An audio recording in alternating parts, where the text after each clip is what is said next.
Milling Through History presents Valentine's Day. Let me tell you about the stars in the sky and a girl and a guy and the way they could kiss on a night like this. Every year on February the 14th, people in the United States, Canada, and Great Britain celebrate Valentine's Day, a day which is seen as, for at least these three countries, a day meant for love. Now, it seems rather peculiar to think that we need to actually have a specific day dedicated always to love. You'd think that we could actually have it every single day. But the reality is that while it's always a good idea to always be loving and kind and generous to your significant other, sometimes people always look for at least a couple signature days in which they can do just a little bit more to make that special someone in their life feel just a little bit more special. Now, in the case of St. Valentine's Day, this is a rather unique day to say the least, namely because its origins are steeped somewhat in mystery. According to Christian tradition, Saint Valentine was a priest who lived in Rome and was marrying couples against the will of other Roman priests, other Roman centurions, the emperor, basically everyone that wasn't a Christian in Rome didn't want Saint Valentine marrying people. Well, Saint Valentine would die for his belief in Christ and the principles of love. And yet, the irony behind this story is that there's actually three St. Valentines. And because there's three of them, no one's 100% sure exactly which St. Valentine is the one specifically associated with this day. Now, because of this, a number of different locations around the world claim their St. Valentine is the St. Valentine. But the Catholic Church, while originally celebrating St. Valentine's Day as a feast day, decided to remove its status as a feast day because while the church acknowledged the ancient origins of St. Valentine, they did not know enough about him to actually warrant it. And as such, they surrendered the principle of St. Valentine's Day to secular nations, thus allowing them to take whatever spin they wanted on this particular name. Now, the only thing we do know about St. Valentine is that he was buried on February the 14th, and this is why this day is specifically associated with him. But unique to Christian tradition is the fact that there are pagan holidays and events which oftentimes become Christianized and thus are associated. One pagan holiday which has been theorized as a potential place for Valentine's Day was that of Lupercalia. Now, this was observed between February the 13th and 15th and was connected specifically with purification and health. So, no real sign of love, although some would argue that if you loved a person, you would want to remain pure and healthy.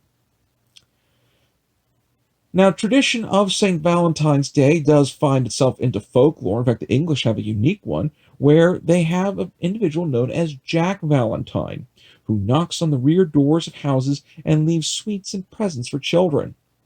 Ironically, children in England are actually afraid of this individual, and so it seems rather ironic that a new winter figure who brings presents is a little bit more concerning than meets the eye. In Slovenia, celebrations on February the 14th are associated with St. Valentine. However, he is seen as the saint of spring, good health, and the patron of beekeepers and pilgrims.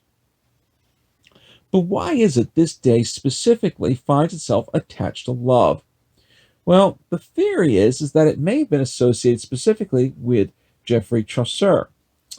It is believed that when he wrote his story Parliament of Fowls, he was writing specifically about St. Valentine's Day and its implications for love.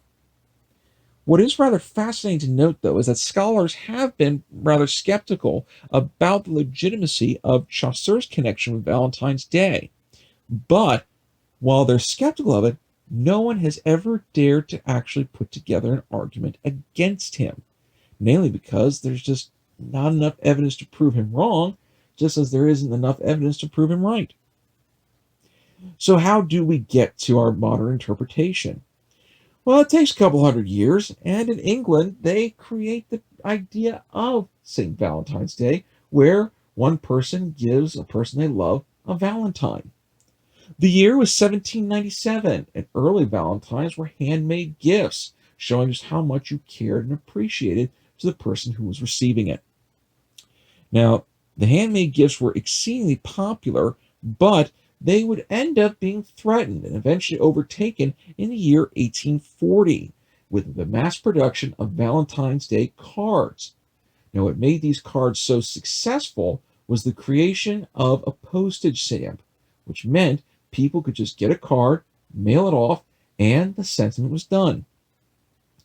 For the United States, Valentine's Day would not arrive until 1847 with a large influx of English immigrants.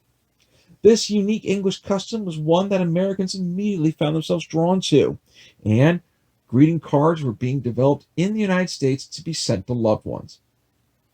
In 1868, Valentine's Day took on a rather delicious turn as the Cadbury Chocolate Company would create chocolate boxes shaped in the form of a heart. And so, chocolate became the immediate go to gift along with a card for Valentine's Day. By the latter half of the 20th century, other gifts found their way into the spotlight along with chocolate. These gifts would include jewelry, stuffed animals, basically anything someone could buy their sweetheart. It really did become an immediate cash cow.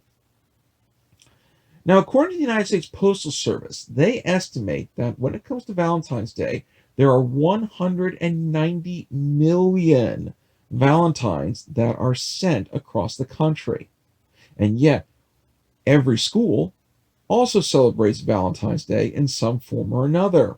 And especially with little children, if you add in all the Valentines they give, the number of Valentine's Day, which is often sent and received, jumps all the way up to a staggering 1 billion.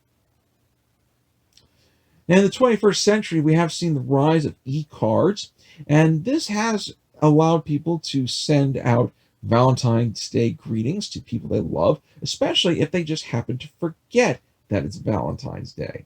And so this is a rather unique thing to note because certainly as technology has increased, some aspects of our lives have proven to become a lot easier.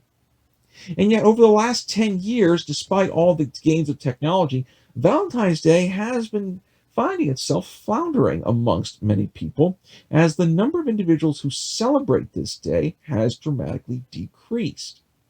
Now, the reasons for this include over commercialization, the fact that you just don't have somebody in your life, or some folks just figure, well, what's the point?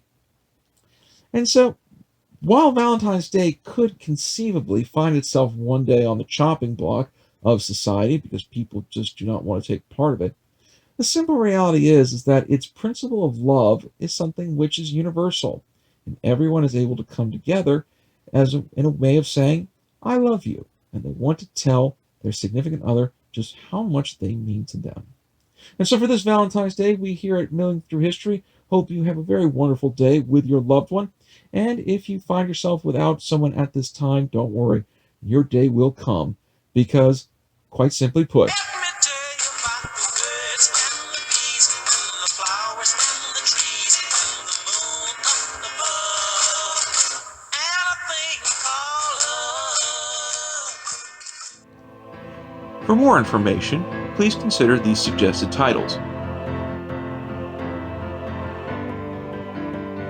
Be sure to click on the left-hand side of the screen to subscribe to our show, and on the right-hand side for our latest episode. And we will see you again for the next episode of Milling Through History.